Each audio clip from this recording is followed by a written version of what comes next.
오늘 진행을 맡은 에무시네마 프로그래머 양인모라고 합니다.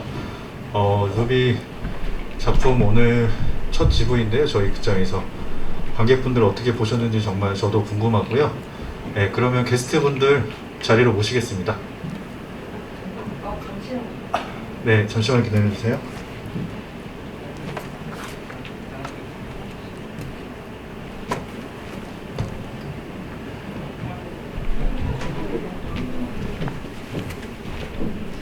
지금 들어갈게요. 네, 입장해 주세요.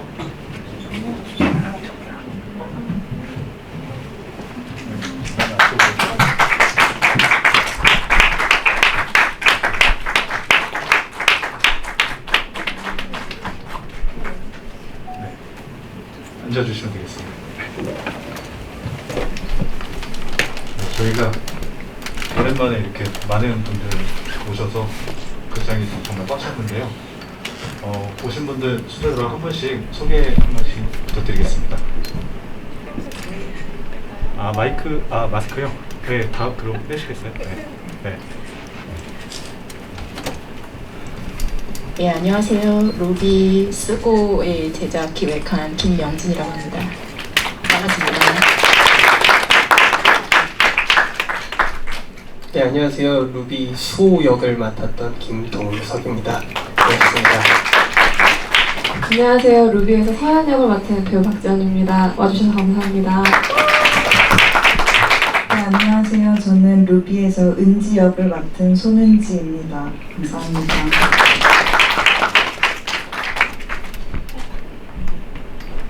마이크가 좀 짧죠? 저는 마술사 역할을 맡은 최영렬입니다.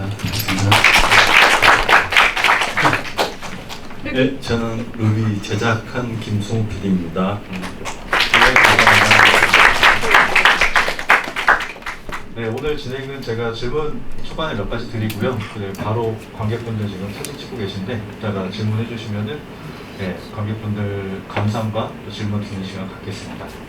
네, 먼저 작가님께 질문을 먼저 드려야 될 것 같아요. 사실 이 자리가 마련되고 그리고 또 영화가 나오고 개봉하고 하는 데 있어서 어떻게 보면은 이 작품은 작가님 역할이 제일 크지 않았나 싶거든요. 왜냐하면 최초의 그 희곡의 원작을 쓰시고 하셨기 때문에.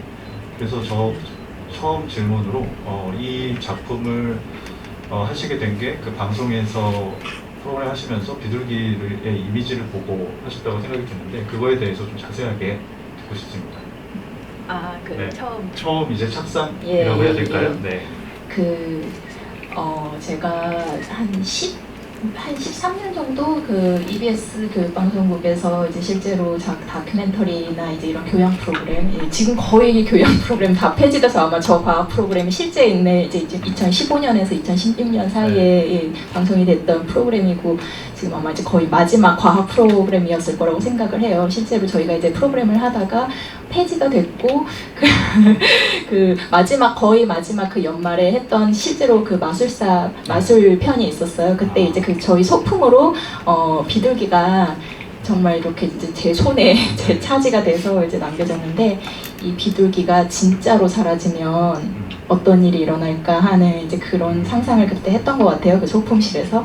그리고 그 방송 대본에 쓰지 못한 어떤 다른 종류의 이야기, 그것들이 정말 주인공이 되는 소품이 아닌 이제 그런 이야기들이 좀 실제 정말 어떤 스튜디오가 지금 되게 연극 무대처럼 사실은 영화에서 보여지는데 진짜 연극 무대, 나만의 어떤 무대 이제 그런 곳에서 주인공이 되는 이야기를 쓰면 좋겠다 해서 그날 밤에 잠깐 그 착상을 썼어요. 저런 식으로 이 이야기가 어떻게 보면 이제 쓰다만 희곡 같은 이제 그런 구조를 띠고 있는데 그런 이제 이야기를 써서 그것이 연극이 실제로 됐고 또 그 연극을 한 것을 이제 다 이렇게 같이 실제와 연극과 이제 이 모든 이야기들을 영화로 또 해보면 좋겠다. 이제 이런 것들을 감독님하고 이제 박한진 감독님하고 같이 얘기가 돼서 영화까지 만들어져서 굉장히 겹이 많은 사실은 방송국에서 첫 그 스토리가 있었고 그 다음에 연극화가 됐고 희곡으로 쓰여져서 그리고 다시 이제 그것이 영화의 형태로 지금 가고 있는 그 과정 속에 있는 어떻게 보면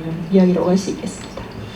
예, 말씀하시면서 그 비둘기가 사라지는 것을 상상했다고 하셨는데 그 상상이 사실 영화도 그렇고 희곡에서도 되게 중요한 어떤 하나의 설정이라고 해야 되나요? 장치라고 볼 수 있는데 그 생각이 도달하기까지 그 전에 그런 것들을 좀 생각을 하셨나요? 그 어떤 존재 증명을 위해서 사라진다? 뭐 그런 표현들을 하셨었잖아요. 그 희곡에서. 네. 그러니까 이 이야기가 어떻게 보면 조금씩 하나둘씩 모든 것이 조금씩 사라지는 이제 이야기인데요. 어떻게 보면 이제 마지막에 무대도 싹 비워지듯이 네. 그 사라지는 것이 되게 당연하게 되었어요. 그 일을 하다 보니까. 그러니까 늘 빠져줘야 되고 어느 순간에 이제 그런 것들이 좀 되게 허무하게 느껴지기도 했고 그 일들이 그렇고 그래서 좀 그리고 같이 일한 좀 방송국 환경 이제 나중에는 연극하는 환경 또 영화 제작하는 환경에서 모두 이렇게 사람들이 이렇게 또 다 사라지는 느낌을 받았어요 어느 순간에. 그래서 그런 것들이 되게 아무렇지도 않게 되는 거가 좀 슬프다. 근데 좀 그거를 슬프지 않은 방식으로 왜냐면 그거를 쇼로 하면 다 보잖아요. 사람들이 지금 영화도 보시잖아요. 이런 것처럼 이렇게 좀 어떤 그것이 하나가 쇼가 되면 봐줄까? 그렇다면 그 사라짐에 대해서 한번 생각을 해줄까? 평소에는 우리가 아무도 그런 것에 대해서 생각하지 않지만 이제 그런 생각을 하게 됐죠.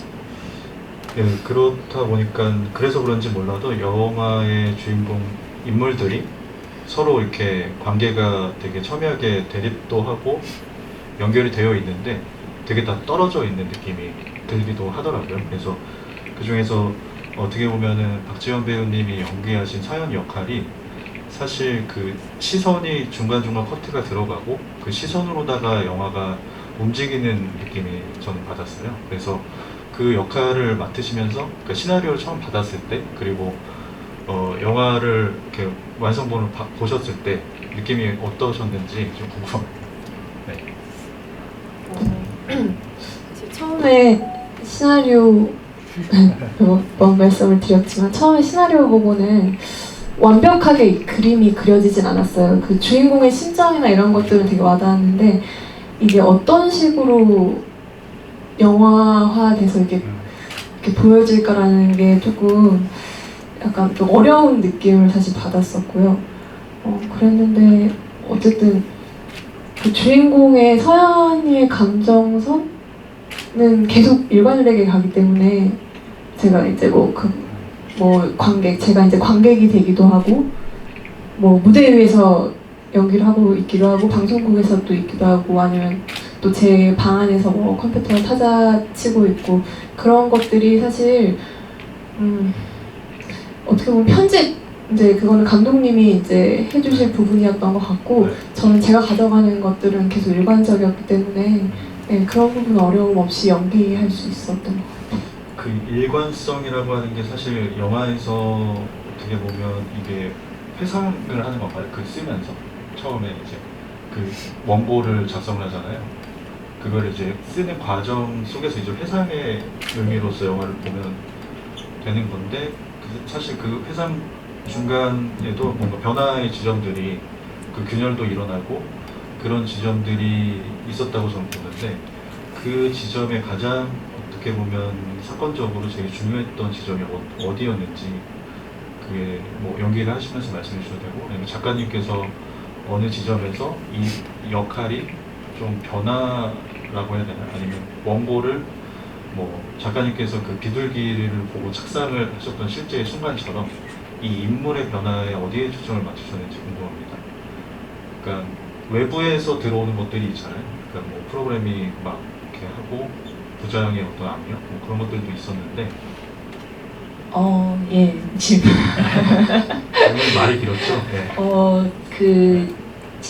저 모르겠어요. 다 다르게 아마 이 극을 생각하고 계실 것 같아요. 그리고 여러 보신 분들도 다 다른 어떤 그림이 있으실 거라는 생각이 들고 저는 그거에 대해서 되게 좋은데, 그러니까 지금 이 극에서 보면 되게 그 관객의 시선이 되게 많잖아요. 그게 단순히 어떤 연극적인 시선, 어떤 시점 이런 걸 다 넣는 그런 의도도 있지만 서연의 시점이 있고 이 이야기를 바라보는 그리고 또 우리 수호의 시점, 은지의 시점, 또 그 마술사의 시점이 있기 때문에 같은 처음에는 서연이 이제 쓰는 사람이니까 서연의 시점으로 시작되지만 이 인물들이 주인공으로 들어오면서 하나둘씩 그의 시점들이 생기는 지점들, 그래서 서연의 이야기가 다시 그들에 의해서 보여지기도 하고 그들이 이제 비웃기도 하고 뭐 혹은 뭐 몰입하기도 하고 이런 이제 그 역학관계가 생기는 지점이 어떻게 보면 이제 그 주인공들도 계속 변화하고 정체성이, 그래서 원래는 이 사람이 봤을 때는 이 사람은 항상 그냥 못하는, 예를 들면 어떤 마술사, 되게 바보 같은 마술사여처럼 보였겠죠. 처음에 이 서연에게는 영원히. 그렇지만 또 사실은 이 사람의 시점으로 그 이야기를 다시 풀어보면 그 이제 다른 사람인 거죠. 그 사람은 자기가 생각하는 그 자신은, 아마 배우님들이 되게 이제 그런 다양한 그 캐릭터를 한 캐릭터 안에서 다 연기를 하셨기 때문에 이제 그런 지점들, 그래서 이게 뭐 이거는 환상이고 이거는 현실이고 이렇게 나눌 수 있는 영화라기보다는 저는 약간 이제 그런, 어차피 이것이 다 이야기라면 그런 시점들이 다 들어오는 지점들, 그러니까 이게 평범한 드라마처럼 가다가 막 그런 균열들, 갑자기 이건 뭐지 하는 지금 훅훅 들어오는 그런 씬들이 아마 그런 이 사실은 현실에서 뭐 어떤 변화가 준 그것보다 그 이 이야기의 시점이 그러니까 다 이렇게 좀 다각화되는 그 지점이 지금 이 이야기를 변화시키는 지점들이 아니었나, 저는 그런 생각이 듭니다. 그래서 사실 그런 변화의 측면에서 봤을 때 수호의 역할이 어떻게 보면 마지막에 그려지지가 않고 제일 많은 변화가 보여요. 제가 봤을 때 이게 사라진 거잖아요, 어떻게 보면. 근데 이제 마술사는 죽은 거고 그 다른 역할 인물들은 이제 가시적으로 나오는데, 수호라는 인물은 이제 사라지고 과정 속에서 그 자막을 그렇게 쓰거나 혹은 그 시스템 안에서 있지만 분투하는 모습들이 제일 역동적으로 그려졌던 것 같아요, 그 영화에서. 그래서 그 김동석 배우님께서 그 역할을 하시면서 마지막에 사라지잖아요. 그거는 어떤 의미로 연기하시면서 받아들이셨는지 궁금합니다. 처음에는 네. 약간 생각했던 거는 대학 입시 준비를 다시 하지 않았나. 수능 그래요? 준비. 그 과학고에서 이제 다른 뭐 고졸이다 이번- 보니까 어떤 학벌적인 거에 컴플렉스를 좀 해결하기 위해서 수능 시험을 준비하나라는 생각도 하고, 어쨌든 계속해서 어떤 공부를 해 나가려고 했던 것 같아요. 사실 이 수호라는 인물이 그때도 나름의 이렇게 분석을 했던 거는 열등감으로 인해서 이렇게 움직이는 인물이라고 생각을 했어서 그 열등감이 원동력이 돼서 계속해서 무언가를 해나가는 인물이라고 생각을 했는데, 그러다 보니까 이제 자기가 갖고 있는 컴플렉스, 불안한 지점들을 계속해서 채워나가기 위해서 어떠한 이제 학문적인 성과를 내려고 하지 않았나. 그래서 수능이라는 생각도 한 적이 있었습니다. 그거는 이제 방송에 어떤 그런 부정적인 마음을 갖고 이제 이론 공부를 이제 하게 되면 그렇게 이해를 하셨다는 거죠? 네네. 작가님 다른 생각이 있으실까요? 네. 네. 맞게 해석하시면 네, 그게 맞는 걸로 하고요. 그리고 그 손은지 배우님, 그 어떻게 보면 사실 그 은지라는 캐릭터에 그려지는 뭐 여러 말투, 그다음에 캐릭터, 모자, 뭐 여러 가지가 있지만 사실 그 뭐죠? 그 타고 가는 정동휘를 타고 가는 모습이 제일 인상적이에요. 마지막에도 그렇고 제일 뭔가 이 안에서 제일 유연하게 흘러가는 느낌의 인물이거든요.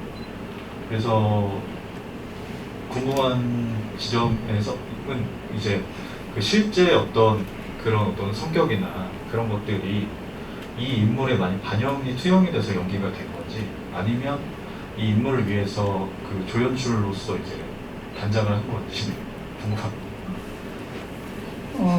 제가 생각했을 땐 저의 모습이 많이 나왔다고 생각합니다. 네. 그렇군요. 네, 정말 유익한 답변이었고요. 조연출 경험해보신 적 있으세요? 네, 있어요. 아, 방송에서요? 아니요, 저는 루비는 제가 처음 이제 데뷔한 영화이고요. 연극을 주로 했어서 이제 연극을 초반에 시작할 때 조연출로 시작을 했었습니다. 아, 연극 연출에서요? 네. 그래서 그 모습이 그 작가님은 많은 조연출들을 보셨을 거 아니에요? 어떠셨어요? 저는 되게 너무 일치해가지고 네, 그런 부분이 있었는데 아니셨군요. 네, 네. 되게 현실적인 네. 예, 앞으로 오래 갈 스타일의 조연출이죠. 실제로 지금 그 수 캐릭터처럼 어느 날 사라지는 사람들이 되게 많아요. 사실은 그렇죠. 이제 방송가에 예. 뭐 이제 수용을 다시 또 한다고. 수능이든 공무원 시험이든 뭐든 이제 워낙 불안한 그렇죠. 업종이다 네, 보니까 그리고, 예. 네, 그 희곡에서의 그 마술사의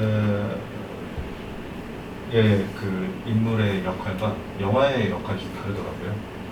그러니까 물론 이제 결과적으로 그리고 가시적으로는 비슷할 수 있어도 그 희곡에서는 초반부터 마술사가 나와서 이제 그 방송으로서 뭔가 촉발되는 그 역할을 하게 되는데 중반부에 이렇게 영화에서는 각색이 돼서 배치가 되는더라고요. 그런 의미가 또 있을까요?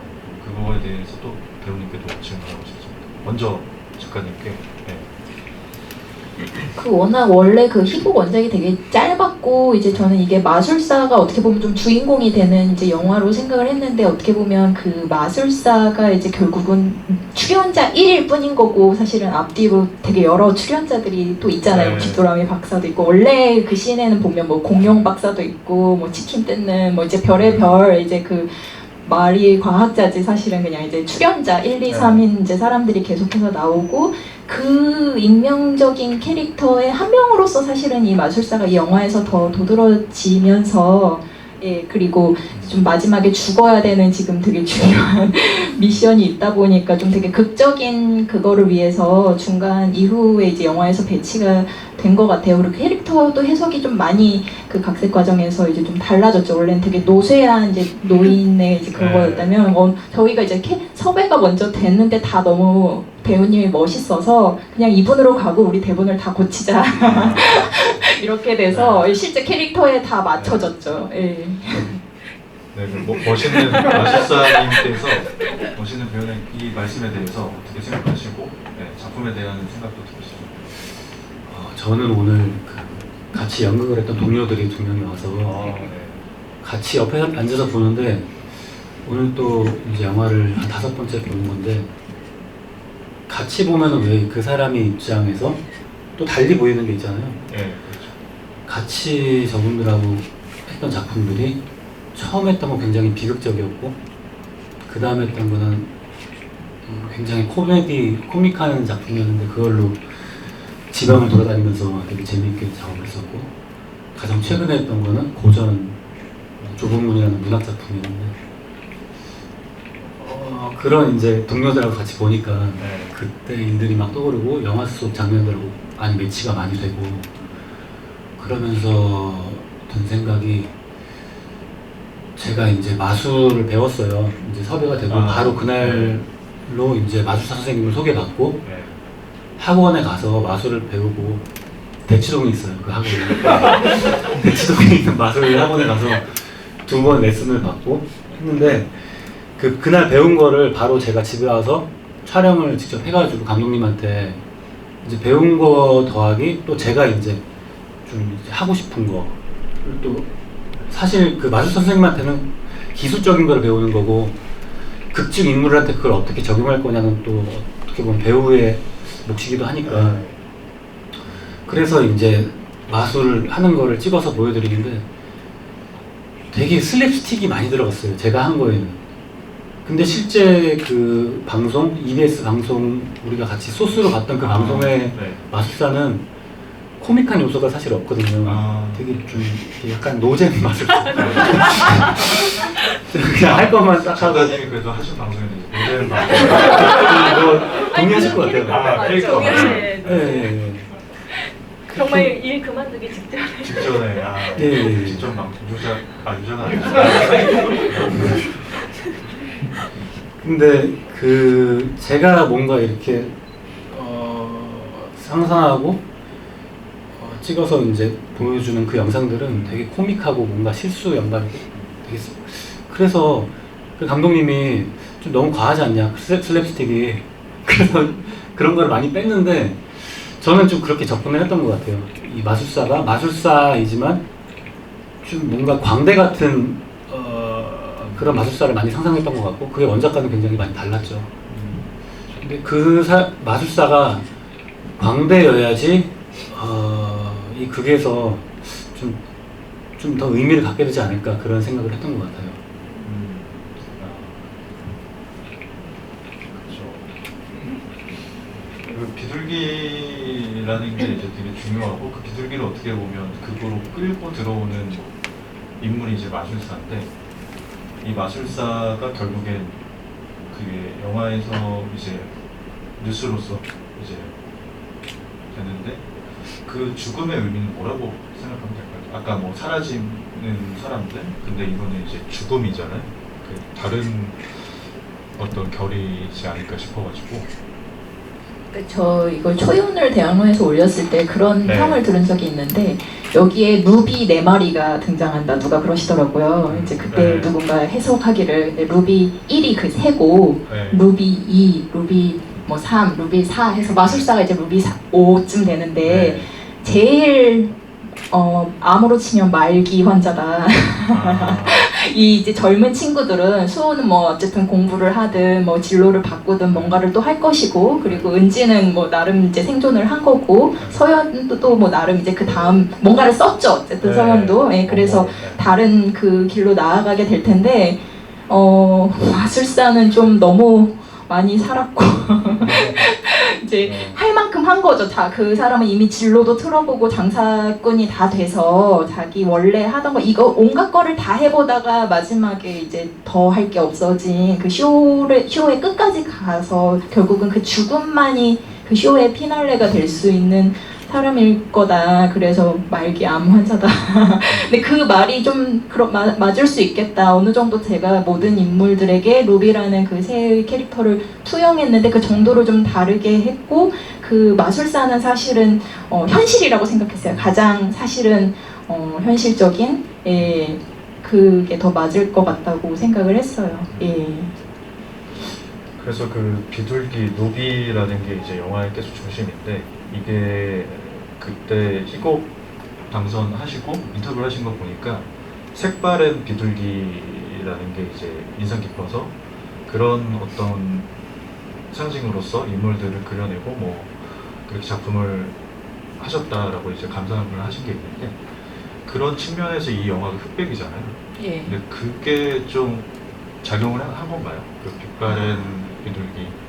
흑백은 그 네. 느낌을 내기 위해서 일부러 만들어진 건 아니고요. 그러니까 흑백은 사실은 이게 지금 무대가 되게 이질적인 무대들이 하나로 합쳐져 있잖아요. 지금 극장이 있고 방송국 스튜디오가 있고 각자의 집들이 있고 또 그 집 안에서 꾸는 꿈 속에 또 뭐 모니터가 있고 이런 식으로 굉장히 다층 레이어가 많죠 한마디로. 그리고 공간이 네. 이질적이에요. 사실은 한 영화에 이렇게 쓱 편집으로 붙어 있기에는 네. 되게 사실은 특이한 몽타주고 이거를 칼라로 보시면 전혀 이게 지금 그 흑백으로 보신 것처럼 따라가기가 그러니까 이 그냥 순수하게 이거를 그냥 판타지가 아닌 그냥 받아들여지기가 힘들 것 같다. 그래서 이제 촬영 감독님이 이제 그 감독님의 그 아내분이신데 맨 처음에 그 대본 나왔을 때 네. 제안을 하셨어요. 이거는 흑백으로 가면 좋겠다. 너무 그 톤 맞추는 네. 부담도 크고 그리고 이 전체가 하나의 이야기니까 어떤 꿈 같은 이야기니까 다 완성되지 못한 어떻게 보면 진행 중인 이야기의 형태니까 그냥 좀 꿈같이 흑백으로 가면 색을 빼면 좋겠다고 해서 저는 그냥 그게 좋다고 생각을 했고 다만 이제 원래 생각했던 루비가 이 제목이 된 이유는 이제 그 빨간 눈이 루비 컬러여서 이제 그게 이제 저한테는 그 피로한 그 노동자의 그 눈빛이라고 생각해서 이름을 그렇게 붙였었는데 그럼 그 빨간색은 안 보이나요? 그랬더니 그때 처음에 약속을 하셨어요 감독님이 눈만 빨간색으로 보이게 해주겠다고 그 달걀 깨트릴 때 그 노른자하고 비둘기 눈만큼은 컬러를 남겨놓겠다고 하셨는데 마지막에 우리가 모두 보고 그냥 다 빼기로 결심했죠. 너무 이상해서. 너무 튀어가지고. 예. 그래서 피디님 아직 계시죠? 네. 네, 네, 저희 피디님 계십니다. 이게 사실 무대 장치도 많고 아까 흑백으로 하시면서 그런 것들을 다 완화시키려고 이렇게 작업을 하셨는데 사실 다른 영화보다도 이 작업과 세팅이 되게 어려웠을 것 같아요. 그래서 이 작업을 하시면서 어떠셨는지 일단 궁금하고요. 그리고 특히 다른 영화의 작업과 이 작업에 좀 차이점을 둔 게 있으셨는지 궁금합니다. 촬영은 현장은 사실 다른 촬영보다 조금 쉬웠거든요. 제 입장에서는. 왜냐하면 그 로케이션이 몇 군데 안 됐고, 그리고 이제 특히 이제 미술 감독님은 되게 미술할 게 많아가지고 그 극장이 아무것도 없는 상태였거든요. 그래서 그림을 만들어내는 과정에서 뭐 힘들었을 거라고 생각은 하는데, 전체 진행에 있어서는 스태프들도 좀 신뢰해서 촬영을 많이 했기 때문에, 그리고 감독님이 그 스태프들의 복지를 되게 많이 생각했거든요. 그래서 촬영이 항상 그 회사원들 마치는 시간에 항상 맞춰서 그렇게 어렵진 않았는데, 이게 편집할 때 좀 많이 어렵던 것 같아요. 왜냐면 콘티대로 이렇게 하니까 너무 좀 평범한 영화가 돼가지고 한 10분 이상이 많이 쳐내져가지고 이렇게 좀 드라마적으로는 이해가 안 가지만, 그래도 예, 여러 번 보면 그래도 한 샷 한 샷 그 감독이 원했던 의미를 다 파악할 수가 있는데, 제가 볼 때는 한 번 보고 이걸 딱 이해하기는 힘든 영화라고 생각합니다. 그럼 봐야겠네. 우주복은 어디서 빌리신 거예요? 그 저기 의상 실장님이 아시는 분한테 빌려왔어요. 네, 그래서 그 질문 제가 좀 했고요. 그 또 혹시 궁금하신 질문 계시면은 손 들어주시고 육성으로 말씀해 주셔도 돼요. 제가 이제 이거지만 짧게 드릴게요. 처음에 계속 침대 밑에 팬들이 여러 개가 나오는데 그거는 어떤 이유 때문에 그렇게 진행하고, 마지막에 그 수호가 달걀을 깼을 때 하나만 남기는데 그거는 어떤 이유인지 궁금합니다.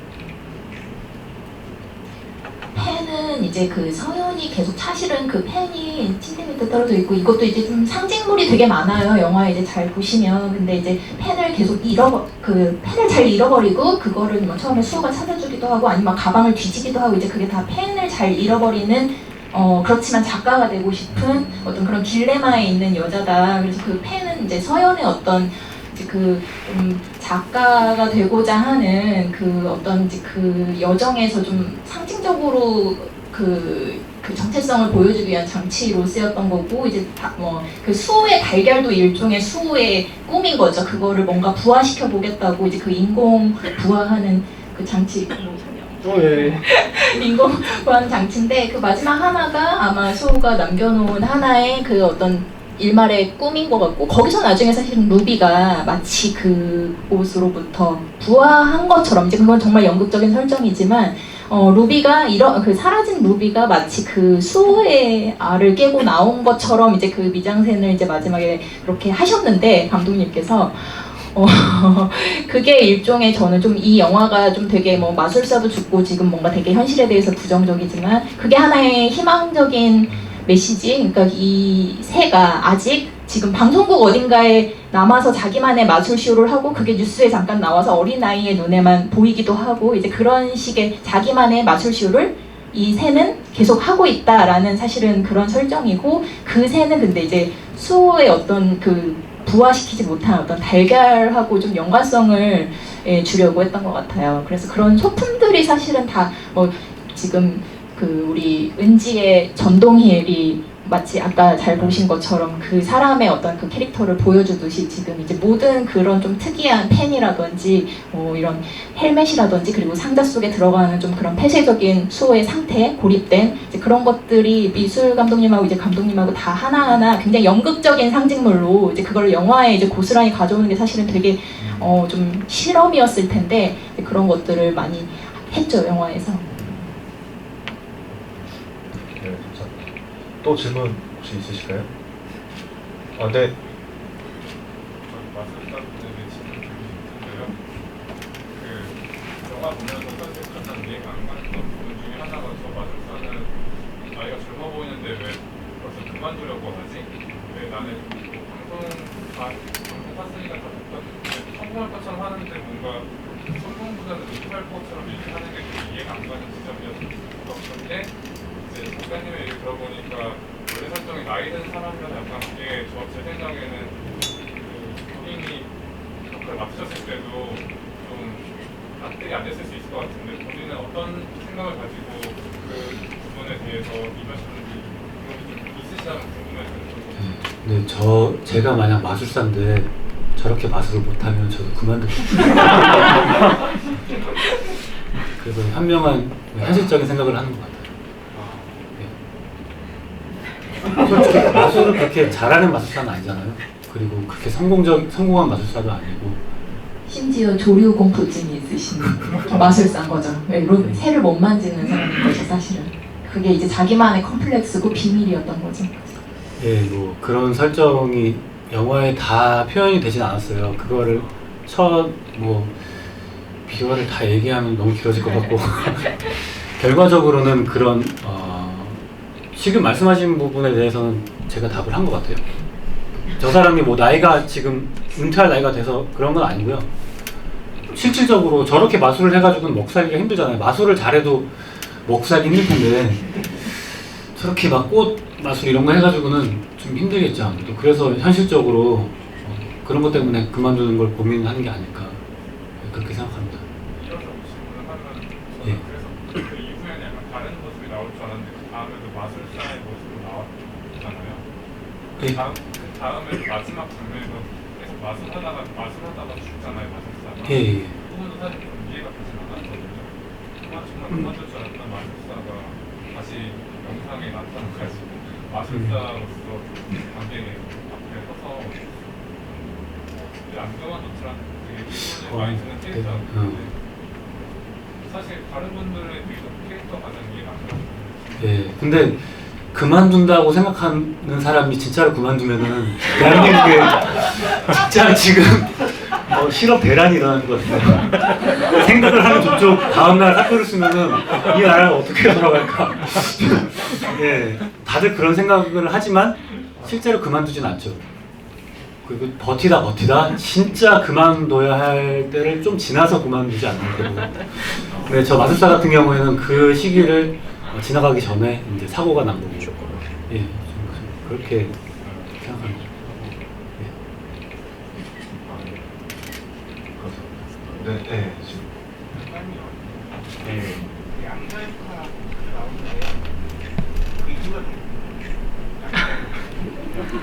양자 역학이 뭔가요? 지난주에 저희 CGV에서 첫 뮤비했는데 관객분들 수준이 너무 여기는 높네요. 이런 질문이 전혀 안 나왔었는데 말하자면 제가 이제 과학 프로 같은 거 그리고 다큐멘터리도 좀 수학과학 이런 프로그램을 좀 전담으로 많이 했었어요. 그래서 좀 저런 식의 비유, 그러니까 과학 지식을 아까 뭐 수호가 좀 무시한 것처럼 그렇게 약간 이야기화해서 지식을 가지고 이렇게 변주하는 그런 작업을 좀 많이 했고 그런 걸 제가 좀 좋아하기도 하고 하는데 양자역학이 사실은 핵심이라기보다 여기서는 중력이 핵심일 것 같아요. 이 영화에서는 이 모든 사람들이 누구는 왜 우주복을 입고 누구는 막 서버라고 자꾸 강조해서 말하고 누구는 지금 막 SF를 찍고 그리고 마술을 하고 이 모든 게 그 공중 부양도 그렇고 지금 다 힘에 지금 거스르려는 중력이라는 거는 이제 우리 모두에게 똑같이 작용하는 굉장히 우리를 현실에 발붙게 하는 이 땅에 그냥 현실적인 힘이라는 거죠. 이제 뭐 힘은 이데올로기라고 설명을 했지만 조금 극단적으로 이제 굉장히 현실적인 힘이고 좀 되게 근대적인 힘인데 그 중력이라는 게 사실은 여기서 말하는 양자역학이라든지 상대성 이론이든 뭐 마술이든 하다못해 어떤 SF적 상상력이든 다 그것이 그 중력으로부터 벗어나기 위한 일종의 발버둥치는 장치인 것 같아요, 이 영화에서. 그래서 뭐 말은 어렵게 하지만 사실은 다 뭔가 좀 피곤하고 좀 다 현실은 너무 뻔하고 그냥 다 몸은 무겁고 뭐 일은 하기 싫고 다 이제 그런 상태인데 그거에서 발버둥치는 방식이 마술사는 이제 공중부양하다가 죽은 거고 이제 그게 여의치가 않아서 그렇지만 이 두 젊은 친구들은 자기들의 어떤 상상을 통해서 날아오르는 시도를 우주복을 입고 한 거고 또 서연은 이제 서연의 방식으로 하고 이제 그런 좀 힘 힘의 역학으로 봤을 때 이제 이 영화를 좀 다르게 이해할 수 있는 축이 하나 있지 않나 하는 이제 생각이 들고, 아까 말씀하신 양자 역학이나 이제 상대성 이론은 그 힘이 하나의 지난 과거의 패러다임이라면 조금 더 최신 과학이잖아요. 그 중력 이론의 뉴턴 이후에 이후에 새로 나온 이제 이런 것들은 굉장히 다양한 힘들, 다원화된 힘들, 그리고 좀 상대적인 힘들의 그런 방향이 이제 어떻게 보면 좀 더 미래적인 새로운 패러다임을 우리에게, 그나마 우리가 이렇게 현실 안에서 너무 그냥 중력에 적응하고 살면 너무 인생이 발전이 없으니까 이제 그런 것들을 더 이제 좀 상상을 해서 이 현실로부터 벗어날 수 있는 힘은 그것뿐이 아닌가 하는 이제 좀 다른 방식의 이제 좀 대안 같은 거를 제시하려고 했던 거죠. 그래서 이게 인물들의 약간 부유하는 느낌의 이미지들이 좀 많고, 뭐 우주복도 아까 말씀하신 거죠. 박재현 배우님 양자역학에 대해서 어떻게 생각하세요? 노 코멘트 하겠습니다. 양자역학에 대해서 그래도 이제 시나리오 보시고 연기하시고 수호한테 많이 들으시고 하셨는데 2년 전이라 기억이 잘 안 나는데 평소에 그런 과학에 대한 어떤 얘기? 그런 것들에 대해서 관심이 있으셨어요? 저 사실 과학은 수학은 잘했었는데 과학에 별로 관심이 없었었고요. 이번 작품을 계기로 뭔가 아니 근데 이번 작품으로 충분했던 것 같아서. 충분히요? 아, 그렇죠. 네, 또 질문 혹시 있으실까요? 양자역학 얘기가 나오니까 갑자기 이제 객석에서 조용해진 상황이 발생했는데요. 질문 없으세요? 질문. 아주 자주 오시는 관객분이어가지고 간이 의자에 또 앉고 담당자신 줄 알았어요. 지금 되게 관객이.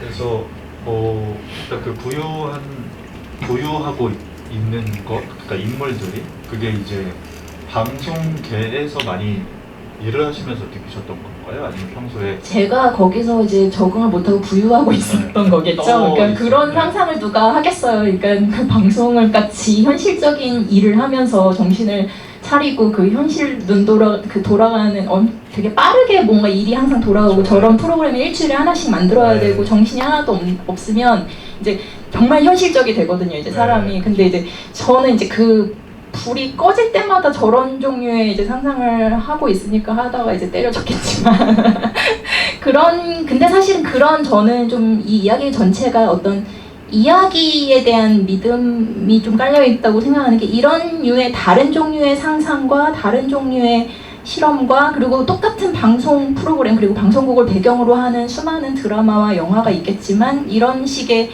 그거를 연극 무대화를 하고 하는 이런 변주가 사실은 그것에 내재된 어떤 잘못된 관행이든 어떤 좀 불합리한 어떤 현실을 또 파괴할 수 있는 나름의 힘이 될 수 있지 않을까 하는 게 이제 제가 생각하는 이제 이야기의 힘이라고 생각을 하고 있어요, 현재. 그러면 얘기를 조금만 밖으로 와서 그 방송계고 그리고 문화 계통에서 일을 하셨는데 제일 불합리했던 게 뭐였는지 여쭤봐도 될까요?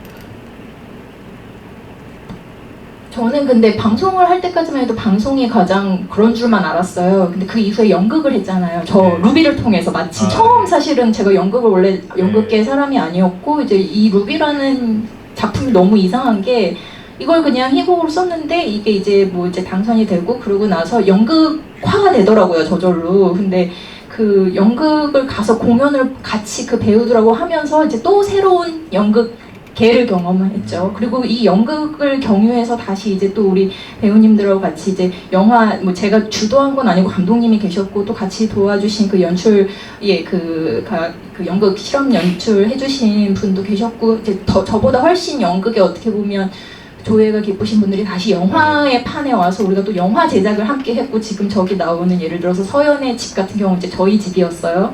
이제 배우님이 와서 막 내 침대에 누워서 나를 연기하는 거를 제가 본 거예요. 이제 그래서 처음으로 저는 사실은 연극이라는 거, 영화라는 거를 이제 이 루비라는 작품을 통해서 경험을 했죠. 원래 방송만 하다. 그랬더니 이제 사람들이 다 그 다음에 일 끝나고 저한테 해주는 얘기는 루비는 아무것도 아니야. 얘네들은 징징 짜는 거야. 이렇게 좋은 에어컨 나오는 데서 이렇게 일하는 애들이 월급 받으면서 일하는 애들이 뭐가 힘들어 이제 다 그렇게 얘기를 하고 또 제가 실제로 그 연극을 하면서 영화를 하면서 그 이제 새로 만나게 된 그 분들은 훨씬 사실은 뭐 이런 것이 와닿지 않을 만큼 이제 더 이제 그런 좀 더 불안한 요새 좀 코로나도 있고 그런데 더 불안한 환경 고용적으로 이제 그런 환경 수없이 없어지고 엎어지고 이제 그런 것들을 경험하신 이제 그런 분들이 이제 제가 그걸 또 같이 겪기도 하고 그 모든 일들을 이제 그러면서 루비라는 영화가 정말 판타지가 된 거죠. 그걸 같이 올리고 같이 영화를 만들면서도 이제 그렇다는 생각이 들었어요. 그래서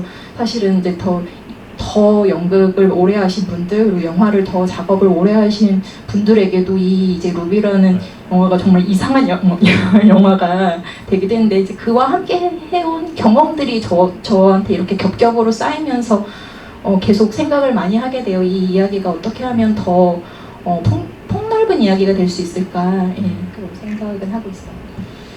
그렇죠. 그래서 여기 참여하신 배우분들이 연극에서 많이 활동을 하시고 하셨는데 손은지 배우님도 연극을 주로 하시고 하는데 이게 첫 영화잖아요.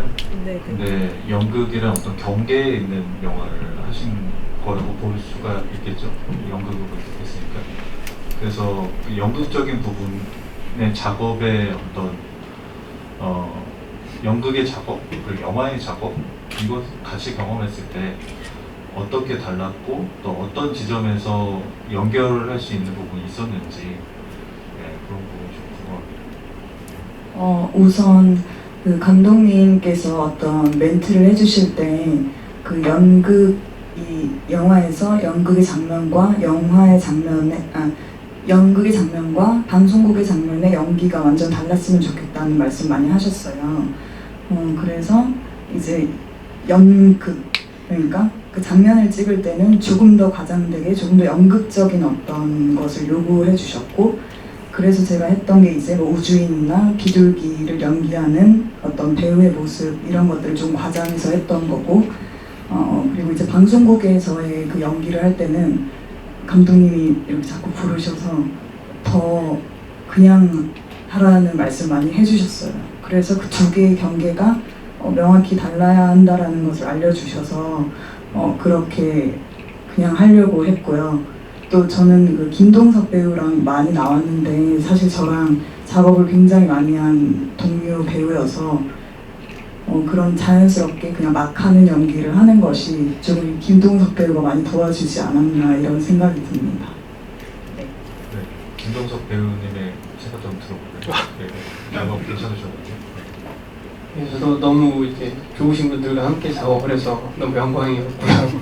그리고 비슷한 코멘트들을 많이 들었던 것 같아요. 네. 뭐 연극적인 장면에 있어서는 사실 어떤 연기보다는 양식적인 부분들을 많이 얘기를 해주셔서 비둘기 장면 같은 경우에도 어떤 사실적인 비둘기를 묘사하기보다는 그냥 그 움직임이 정형화되고 양식적인 움직임들의 디렉션들이 많이 들어오기도 했고 그리고 뭐 그런 장면들에 있어서는 이제 확실히 연기하는 것들이 양식적인 부분들을 많이 끌고 와서 저희가 실현을 했던 것 같아요. 그리고 반면에는 뭐 이제 일상에서의 장면 같은 경우에는 조금 더 자연스럽게 힘을 빼고 하라고 많이 하시고 이 눈에 힘을 빼는 게 너무 어렵더라고요. 항상 연극에서는 뭔가 연극에서는 힘을 줘도 상관이 없진 않지만 카메라 앞에서의 카메라를 본다는 것이 조금은 좀 생경한 느낌들을 많이 받았었습니다. 네. 벌레 분장 하셨잖아요. 예. 그때 뒷사람이죠. 네. 그때 어떤 생각하셨어요? 그때도 이제 귀뚜라미를 유튜브로 보면서 많이 분석을 해서 움직임을 많이 따라갔었는데 감독님께서 그거를 한 1분 정도 보시더니 조금 잘못 준비해 오신 것 같아요. 유튜브를 다른 걸 네, 그리고 이렇게 사실적으로 귀뚜라미를 묘사하는 것이 아니라 조금 더 이것도 양식적으로 그냥 탁탁 떨어지게 움직임을 갖고 갔으면 좋겠다. 좀 크게 움직이거나 네. 뭐 예를 들어서 그래서 아 이게 또 잘못된 어떤 내가 방향과 어떤 생각이 조금은 이게 컨택이 잘못되고 있었구나라는 또 생각도 하게 됐습니다. 네. 네, 질문 또 혹시 있으실까요? 생각하셨어요? 네, 빨리 하세요. 배우님들이 이제 평상시에 연극을 할 때는 자신의 연기를, 그러니까 아까 영화에서도 말했지만 연극은 기록으로 남지 않기 때문에 사라져버려서 실상 자신이 연기한 모습을 동료들의 약간 피드백을 통하지 않고서는 알 수가 없는데, 영화는 그와 달리 완성된 이제 그 필름을 통해서 내 연기가 어땠는지 약간 이렇게 볼 수가 있는데, 혹시 연극하고 영화에서 그런 차이점 결과로서의 어떤 예. 그 결과물로서의 예. 어떤 내 자신의 피드백이란 말씀이시죠? 예, 그거에 대한 좀 아. 약간 감상을 네. 네, 우리 마술사 대치동 마술사 선생님부터. 사실 연극을 할 때는 말씀하신 대로 자기 연기를 볼 수가 없죠. 불가능한데 뭐 굳이 원한다면 자기 핸드폰으로 이렇게 세워놓고 찍어서 네. 모니터 할 수는 있겠지만 네.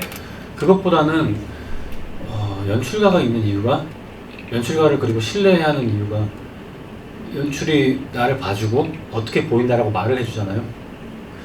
그래서 사실 영화를 촬영하면서도 현장에서 물론 모니터를 할 수 있지만, 바로 할 수 있지만, 모니터에 의존한다기보다는 현장 분위기에 조금 더 많이, 거기서 지금 이게 잘 되고 있나 동료 배우한테 물어보기도 하고, 저는 그랬던 것 같아요. 예. 지금 기억나는 게 그때 처음 제가 등장하는 마술씬을 찍고서 이제 그거는 또 마술이 또 들어가는 거니까 감독님이 이제 그런 기술적인 거를 좀 봐달라고 모니터를 바로 해줬는데, 그걸 보면서 제가 기술적인 거 뭐 어떻게 계산해야 되나 이런 걸 보는 게 아니라 그냥 보고 막 그냥 너무 재밌어가지고 막 웃으면서 좋아하니까 스태프들이 저를 다 이러고 보고 있더라고요. 네, 그랬던 기억이 나네요. 네. 답변이 되는지 모르겠습니다. 다른 분들도 혹시 네, 궁금한가요? 다른 분들 네, 아까도 말씀이 중첩될 수도 있지만 그 자신의 피드백이 달라지는 지점, 그것은 사실 좀 다 많이 다른 것 같아요. 네, 거기에 대해서 말씀해 주시면. 네, 지원 배우. 네, 근데 진짜 공연을 하고 나면 사실 제가 그러니까 영상 기록이 가끔은 있을 때도 있는데 사실 그걸 뭐 그렇게 모니터하거나 챙겨보진 않게 되는 것 같고요. 진짜 공연을 보러 와주셨던 분들 아니면 연출가님 그리고 동료 배우들하고 그 이제 후에 얘기를 많이 나누는 것 같아요. 근데 영화 같은 경우에는 일단은 근데 사실 영화가 완성돼서 이제 그 상영하는 걸 처음 보면 저 같은 경우에는 사실 온전히 그 작품으로 그걸 보긴 굉장히 힘들더라고요. 그러니까 제 연기를 사실 자꾸 보게 되는 그런 경향이 있거든요. 그래서 왜 저때 뭐 저렇게 했지? 뭐 라든지 뭐 진짜 저 현장에서 저랬는데 라는 생각을 할 때도 있고 그렇게 되는 부분이 있는 것 같은데 무슨 질문이었죠? 그런 경우가 있는 것 같은데 근데 어쨌든 저는 개인적으로 지금 다른 얘기일 수도 있는데 저도 이제 공연도 경험을 많이 공연도 경험을 했었고 영화 작업도 계속 그걸 해왔기 때문에 근데 공연의 매력은 어쨌든 사전에 무대에 오르기 전까지 정말 충분한 연습과 그 준비를 하고 완성된 공연을 이제 무대에서 하게 되잖아요. 근데 영화 같은 경우는 사실 그만큼의 그 충분한 시간을 갖기가 쉽지가 않거든요. 그 영화 촬영 그 리허설이라든지 그런 것들이 뭐 어떤 부분에선 그럴 환경이 아직까지 이루어지지 못하는 뭐 상황인 역할일 때도 있었던 것 같긴 한데 근데 저희 루비 같은 경우에는 정말 제가 뭐 그동안 정말 뭐 단편 영화, 뭐 상업 영화 통틀어서 한 100편 정도의 작업을 해왔는데 정말 배우들이 연기하기에 굉장히 좋은 환경의 현장이었거든요. 정말 손꼽을 만큼.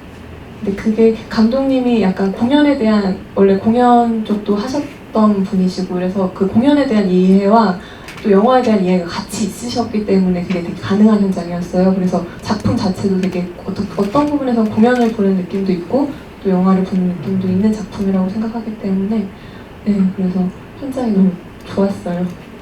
결론은. 현장은 좋았던 걸로. 네, 정말. 우리 뭐 은지 배우나 동석 배우 뭐 하실 말씀 있으세요? 그 어떤 자신의 피드백에 대한 그 말씀. 네. 그 영화를 이제 저도 이렇게 보면서는 손발을 주체를 할 수가 없겠더라고요. 제가 나온 것들을 이렇게 보고 어떤 부분에서 특히 그러셨어요? 저 전부 다 근데 귀뚜라미도 좀 나오는가요? 귀뚜라미가 좀 죄송합니다. 근데 이제 보게 되면서는 굉장히 더 이렇게 객관적인 시선을 갖게 되는 부분은 있는 것 같아요. 근데 첫 번째 볼 때랑 두 번째 볼 때, 뭐 세 번째 볼 때랑 달리 보이는 지점들도 많이 있고, 근데 연극 같은 경우에는 사실 관객을 만났을 때의 그 피드백이 저 같은 경우는 들어오는 편인 것 같아요. 근데 그 관객을 만났을 때는 그날 다르고 다음 날이 또 다른 피드백들이 계속해서 들어오는데, 그거는 사실 관객들에 대한 피드백이 조금 감각적으로 들어오는 것 같고, 영화 같은 경우에는 조금 더 제 스스로 객관적으로 어떤 시선을 많이 갖게 되는 부분이 있던 것 같습니다. 네. 은지 배우님 주시면 네. 고개 끄덕여 주셨습니다. 마지막 질문 좀 받아보실까요? 혹시 마지막으로 하고 싶은 감상을 얘기하셔도 좋고요. 어떤 나누고 싶은 얘기를 하셔도 좋습니다. 네, 있으시면은 그 마지막으로 저희가 사실 루비가 지난주에 개봉하고 이제 2주차 들어섰죠. 사실 오늘 관객분들 오시고 또 말씀 나누시는 거 보니까 영화 특히 루비는 많이 이야기되고 이런 자리를 많이 가지면 좋겠다는 생각이 드는 작품인 것 같아요. 그래서 앞으로 이제 남은 개봉 그리고 일정에 많은 관객분들을 만나줬으면 좋겠습니다. 네. 감사합니다. 네. 그 마지막으로 인사를 해주시는데 그 어떤 앞으로 뭐 다른 작업이라든가 혹시 관객분들한테 소개해 주실 것들이 좀 있으시면은 작가님도 좀 궁금해요. 사실 방송, 연극, 영화 그 다음은 뭔가 우주로 가시는 거 아니잖아요. 네, 사실은 작년에 영화 한 편을 더 찍었어요. 이 루비를 네. 지금 찍는 동안 전 옆에서 이제 새로운 시나리오를 쓰고 있었고, 그걸 또 급하게 작년에 찍어서 아마 올해나 내년쯤 나오지 않을까 생각이 되는데 연출하신 건? 아니요, 저는 이제 각본했었고요. 그거는 완전히 다른 종류의 매체에 관한 이야기예요. 매체라는 단서만 드리도록 할게요. 그래서 좀 저는 좀 이런 매체성이라는 문제에 관심이 있고, 그래서 좀 이렇게 아마 장르를 앞으로도 좀 넘나들게 될 것 같고, 그게 꼭 영화가 아니더라도 다른 식의 이제 여러 가지 방식으로, 그러니까 같은 이야기를 사실은 영화로 만들고 연극으로 해보고 뭐 소설로 써보고 이런 모든 다른 그 매질을 통해서 이렇게 통과시켜서 나오는 결과물을 보는 게 되게 무슨 과학 실험처럼 정말 이렇게 좀 흥미롭게 느껴지고 있어서 그런 식의 이제 작업을 계속 할 것 같아요. 근데 일단 영화 한 편은 더 보실 수 있으실 것 같고요. 다음은 또 모르겠습니다. 뭐 될지. 근데 이번에 루비가 사실은 그 아까 말씀드린 2015년부터 실제 존재하는 방송 프로그램을 기반으로 이제 쓰여진 거라서 굉장히 이제 오랫동안 저랑 지금 함께 여행하고 이렇게 또 멋진 공간에서 오늘 상영하니까 여기가 되게 그 소극장 같아가지고 연극 무대 같은 느낌이 있어가지고 사실 되게 지금까지 여러 곳에서 사실 상영을 했지만 가장 좀 되게 이 분위기가 맞았던 것 같아요. 이 영화가 가지고 있는 색깔과, 그리고 또 관객분들 너무 잘 봐주셔서 감사하고, 이 오늘의 이 기회 자체, 그리고 이런 말씀 나눠서 저는 정말 감사하게 생각을 합니다. 오늘 잊지 않겠습니다. 네, 감사합니다.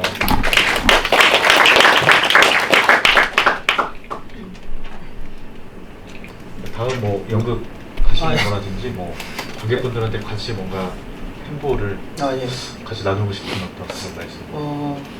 아직 다음 스케줄이 뚜렷이 있는 건 아니어서 근데 항상 가장 큰 화두는 내일은 또 뭐하지? 어떤 이런 것들이 큰 화두여서 항상 그래서 내일은 또 더 의미 있게 지내보기 위해 노력을 해보지 않을까 싶습니다. 네, 감사합니다. 감사합니다.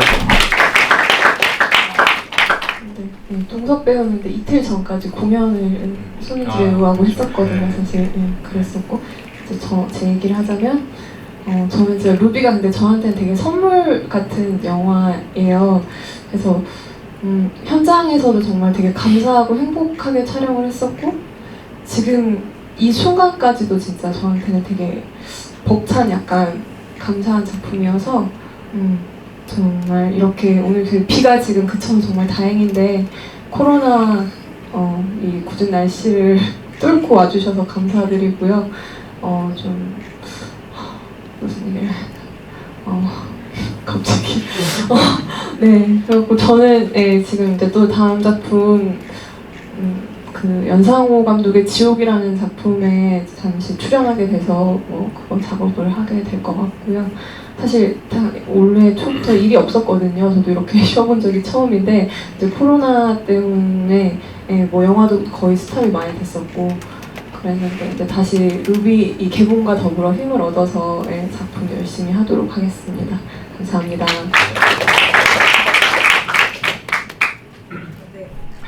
네, 저는 아까 김동석 배우가 계획이 없다고 했는데 그 10월 29일부터 11월 1일까지 김동석 배우랑 같이 연극에 출연했어요. 네, 그 동대문 쪽에 있는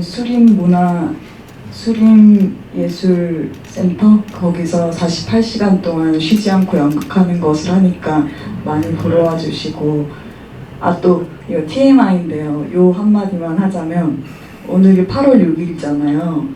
근데 2년 전 오늘 그 우주에서 그 침대에서 방방 뛰는 그 씬을 찍었더라고요. 그게 이제 제가 4회차에 들어갔는데 저의 첫 씬이었거든요. 그래서 오늘 SNS에 뜨길래 이것을 그냥 말씀드리고 싶었습니다. 감사합니다.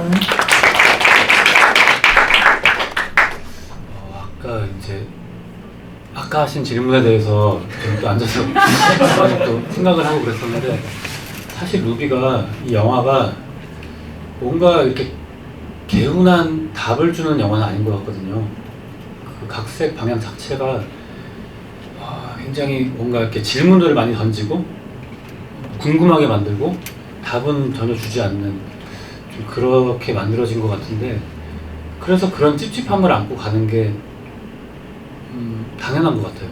그리고 그런 질문들은 시간이 지나서도 계속 돌이켜볼 수 있는 거고 다시 되새겨볼 수 있는 거고 그렇게 여러분들의 삶에서 루비가 한 번씩 떠오른다면 이 작업에 참여한 사람으로서 보람이 있을 것 같습니다.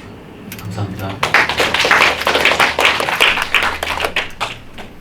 네, 저희 그 루비 찍고 나서 김명인 작가님하고 작년에 저도 같이 영화를 찍었고요. 그게 지금 해외 영화제 지금 출품 중에 있고 곧 나올 예정입니다. 그리고 다음 작품도 저는 따로 준비하는 게 있고요. 근데 아직 진행이 미흡해서 말씀드릴 건 없고 오늘 와주셔서 감사합니다.